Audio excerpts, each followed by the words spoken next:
Hello सांग मैंने मु सबिता आज वीडियो रे आपण मानकु स्वागत करूची। आज आमे श्रावण छतु बा बिडन छतुर रेसिपी शिखिबा। एही छतुर स्वाद पूरा चिकन खाइला परि लागे। आपण को अंचल रे एही छतु को कोन कहंती कमेंट करी निश्चय जणाइबे। एही वीडियोटी जदी आपण मानकु भलो लागे ताहेले लाइक शेयर करबा को जमा भूलिबानी। जदी ए वीडियो रे नुआ होइतांती ताहेले प्लीज हम चैनल टी को सब्सक्राइब करि देबे। ताहले आसंतु आ डेरी न करी आजिर वीडियोटी स्टार्ट करिबा। आज मां जंगल को जाइथिले सेठु एई छतु को आनी छंती। श्रावण मासरे आकाश रे जतेबेले घड़घड़ी आ बिजुली मारे सेतेबेले एई छतु माटी ऊपर फुटी थाए। तेनु एई छतु को श्रावण छतु कुआ जाय। एइटा बड़ बाली छतु। एई छतु को भी आमे श्रावण छतु संगरे मिसई की रोसई करिबा।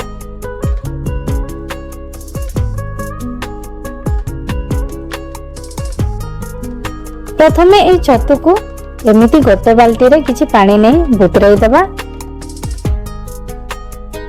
जा द्वारा एई छतु रे लागिथिबा माटी बुतरी जिवो आउ सहजरे बाहरी जिवो।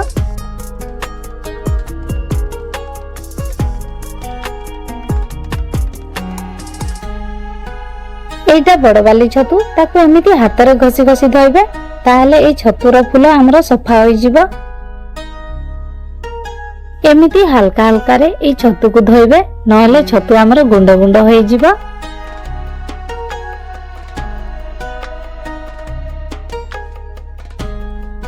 आउ ता नोडाटा को भी एमिति हाथ रे भलो भाबरे सफा करि देबा।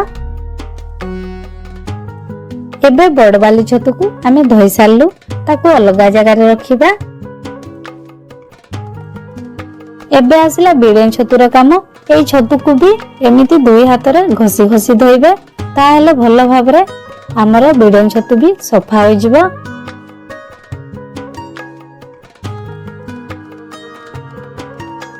आउ जदी दुई हाथ रे घसिले भी सफा होई नथिबो ताहेले एमिति नख मारी की एई छतु को सफा करबे।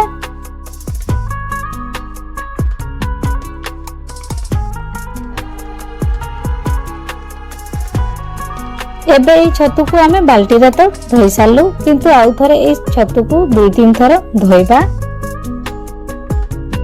देखंतु एई छतु रे प्रथमे केते माटी लागितिला आउ एबे केते सफा देखा जाउची। एबे गोटिए जगह रे सफा पानी नै सेथिरे हळदी गुंड को पकेइबा।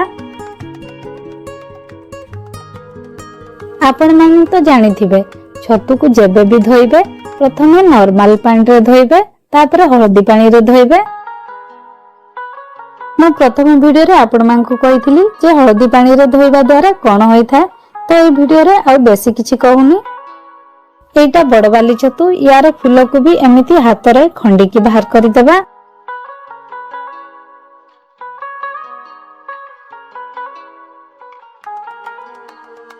तापरे ए नडाटा को भी एमिति हाथ रे लंबा लंबा करी चिरिबा। तापरे एमिति हाथ रे छोट छोट खंडी की रखिबा।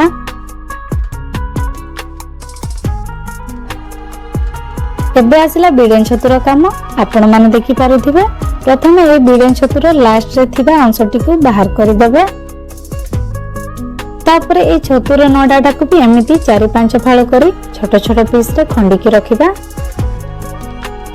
जे माने हमरो बाली छतु रेसिपी को देखि नांती से माने डिस्क्रिप्शन रे लिंक अछि चेक करि पारिबे।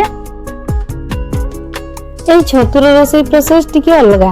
जदि भलो भाबरे आपण याक रोसई करि पारिबे ताले यार टेस्ट चिकन परि लागिबो। हमरो कथा बार्ता हेबे भीतर देखंतु छतु को छोट छोट करि देइछि। ए सब को गोटे प्लेट रे रखि देबा। आज ए वीडियो रे आपण माने जानि पारिबे केमिति रोसई करले ए छतु खाइबा को भलो लागिबो आउ न खाउथिबा लोक माने भी ए छतु को रोसई करी खाइबे। ए छतुर रोसई पई मु एठी 10-12टा रसुण 3-4टा सुखला लंका किछि जीरा और धनिया को नैछि। ता सांगरे 3-4टा गोलमरच अल्प टिके अदा सरिसो आ गोटे पियाज को काटी देइछि।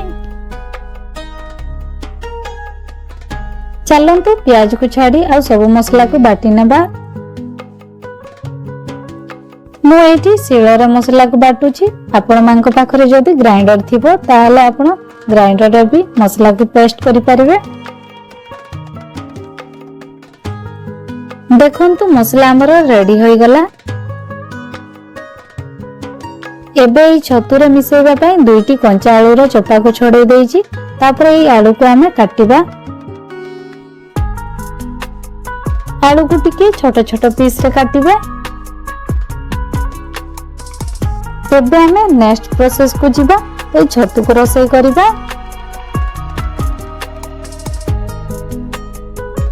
तमे कढ़ाई को गरम करिबा। कढ़ाई गरम होला परे सरिष तेल को पकेबा। तेल गरम होला परे आमे जो आलू को काटी के रखिथिलु ताकू फ्राई करिबा।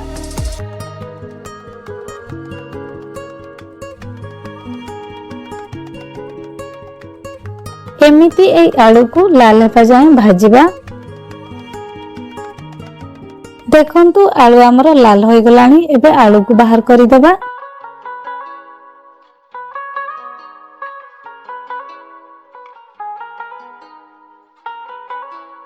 एबे से कड़े रे ही हमें आउ टिके तेल को पकेबा मसला को कसिबा पे। तेल गरम होई गले हमें जो प्याज को काटी के रखिथिलु ताको ऐड करि देबा।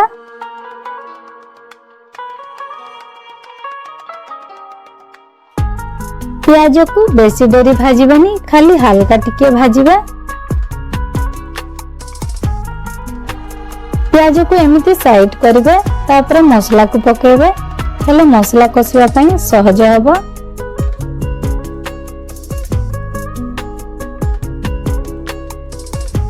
तापर ए मसला रे हळदी को ऐड करिबा।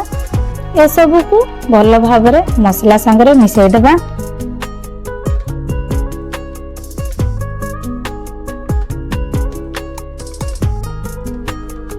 एबे से मसला को 5 मिनिट जाय कसिबा।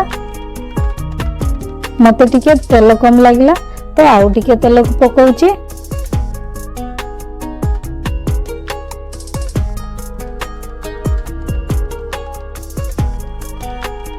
हमर 5 मिनिट हो जाईची। एबे से मसला रे लूण को ऐड करबा। ए सब को भलो भाबरे आउ थरे मिसै देबा। लूण को दे सारबा परे आउ 5 मिनिट मसला को कसिबा, जा द्वारा मसला हमर कंचा कंचा लागिबनी।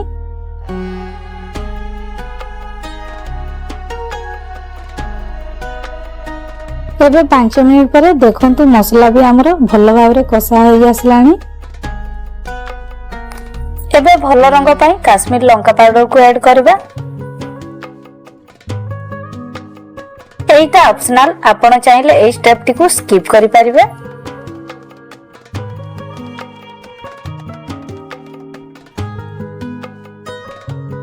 एबे से मसला को साइड करी आउ टिके तेल को पकेबा।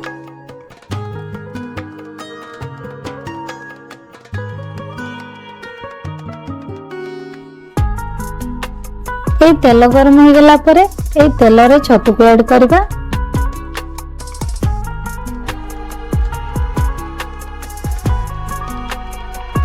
तापर ए सब को मिक्स करि दबा जेमिति ए मसला आ छतु रे लागिबो।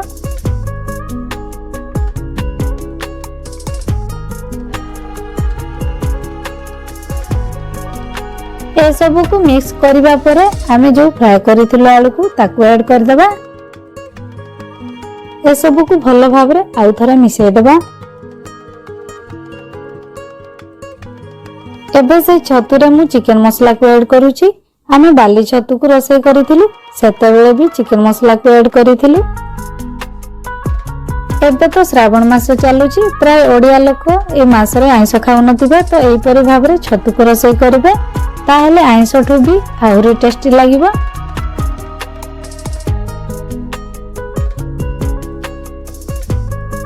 एबे से छतु रे ढांकुणी को घोड़ाई दबा 2 मिनिट पई।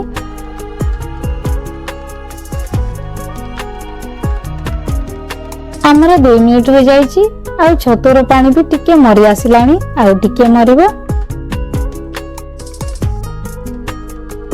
एबे से छतु को एमिति घांटू थिबे, तापर आ 2 मिनिट पई ढांकुणी को लगै देबे।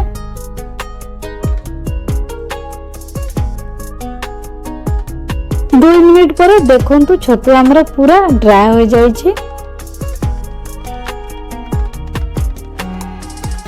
ଛତୁକୁ ଏମିତି ଯେତେ ଭଲ ଭାବରେ ମସଲା ସାଙ୍ଗରେ କଷିବେ ସେତେ ଅଧିକା ଟେଷ୍ଟି ଲାଗିବ। ଏବେ ସେଇ ଛତୁରେ ଗରମ ପାଣିକୁ ଆଡ୍ କରିଦେବା। ଯେହେତୁ ଏଇ ଛତୁ ଟାଣ ଥାଏ ତ ଛତୁ ସିଝିବା ପାଇଁ ଟିକେ ସମୟ ଲାଗିବ। ସେଥିପାଇଁ 10 ମିନିଟ୍ ଢାଙ୍କୁଣୀକୁ ଘୋଡେଇ ଦେବା। ମଝି ମଝିରେ ଢାଙ୍କୁଣୀକୁ ହଟେଇ ଚେକ୍ କରୁଥିବେ। ପାଣିଟା ଫୁଟିଗଲା ପରେ ଛତୁ ଆମର ଭଲ ଭାବରେ ସିଝିଯିବ। ଦେଖନ୍ତୁ ଛତୁ ଆମର ସିଝି ଆସିଲାଣି, କିନ୍ତୁ ଏଇଟାକୁ ଲଟପଟ କରିବା ପାଇଁ ଢାଙ୍କୁଣୀକୁ 5 ମିନିଟ୍ ପାଇଁ ଘୋଡେଇ ଦେବା।